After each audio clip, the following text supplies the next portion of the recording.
అమెరికాలోని ప్రముఖ నగరం కాలిఫోర్నియాలో ఇప్పటికే ఆ దేశంలోనే అత్యధికంగా 7.25% సేల్స్ ట్యాక్స్ అమలులో ఉంది. దీనికి అదనంగా స్థానిక ప్రభుత్వాలు కూడా అమ్మకపు పన్నులను విధించుకునే అధికారం కలిగి ఉన్నాయి. సాధారణంగా ఈ అదనపు స్థానిక పన్నుల మిశ్రమ రేటు 2% మించకూడదనే నియమం ఉన్నప్పటికీ కొన్ని స్థానిక ప్రభుత్వాలు ప్రత్యేక పన్ను అధికార చట్టాల ద్వారా ఈ పరిమితిని దాటి పన్నులు పెంచుకోవడానికి అనుమతి పొందాయి. గత నవంబర్ ఎన్నికల సమయంలో స్థానిక స్థాయిలో మొత్తం 115 అమ్మకపు పన్నుల పెంపు ప్రతిపాదనలు ఓటర్ల ముందుకు రాగా వాటిలో 90 ప్రతిపాదనలు ఆమోదం పొందాయి, 25 తిరస్కరించబడ్డాయి.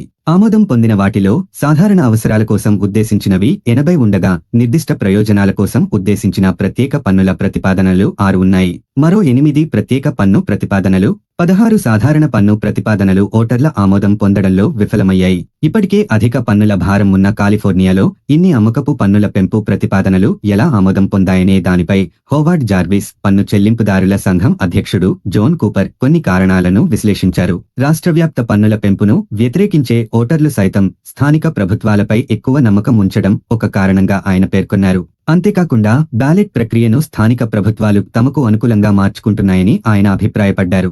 పన్ను పెంపు ప్రతిపాదనలపై వ్యతిరేకత వ్యక్తమయ్యే అవకాశం లేకుండా చివరి నిమిషం వరకు వాటిని గోప్యంగా ఉంచడానికి ప్రయత్నిస్తారని ఆయన అన్నారు. పోలీసు, అగ్నిమాపక సేవలు వంటి అత్యవసర ప్రభుత్వ సేవల కోసం నిధులు అవసరమని చెబుతున్నప్పటికీ ఆ నిధులను పరిపాలనా ఖర్చులు, పెన్షన్లు, ప్రయాణాలు వంటి ఏ చట్టబద్ధమైన ప్రయోజనం కోసమైనా ఉపయోగించుకోవచ్చనే నిబంధన చిన్న అక్షరాలలో ఉంటుందని ఆయన వివరించారు. అలాగే పన్నుల పెంపును తక్కువ చేసి చూపించే ప్రయత్నాలు కూడా జరుగుతాయని, ఉదాహరణకు ఇప్పటికే 8% ఉన్న పన్నుకు అదనంగా 0.5% పన్ను కలిపితే అది 0.5% పెంపు కాదని, వాస్తవానికి ఉన్న పన్నుపై 6% పైగా పెరుగుదల అని ఆయన గణితాన్ని ఉదహరించారు. కాలిఫోర్నియా వాసులు అధిక ఆదాయపు పన్ను, ఆస్తి పన్నులపై ప్రధానంగా దృష్టి సారిస్తున్నప్పటికీ పెరుగుతున్న స్థానిక అమ్మకపు పన్నులను కూడా తీవ్రంగా పరిగణించి వాటిపై తగినంత పరిశీలన జరపాల్సిన అవసరం ఉందని పన్ను చెల్లింపుదారుల సంఘం ప్రతినిధులు సూచిస్తున్నారు. ఏప్రిల్ 1 నుంచి అమల్లోకి వచ్చిన ఈ కొత్త పన్నుల పెంపు అనేక ప్రాంతాల్లోని వినియోగదారులపై అదనపు భారాన్ని మోపనుంది.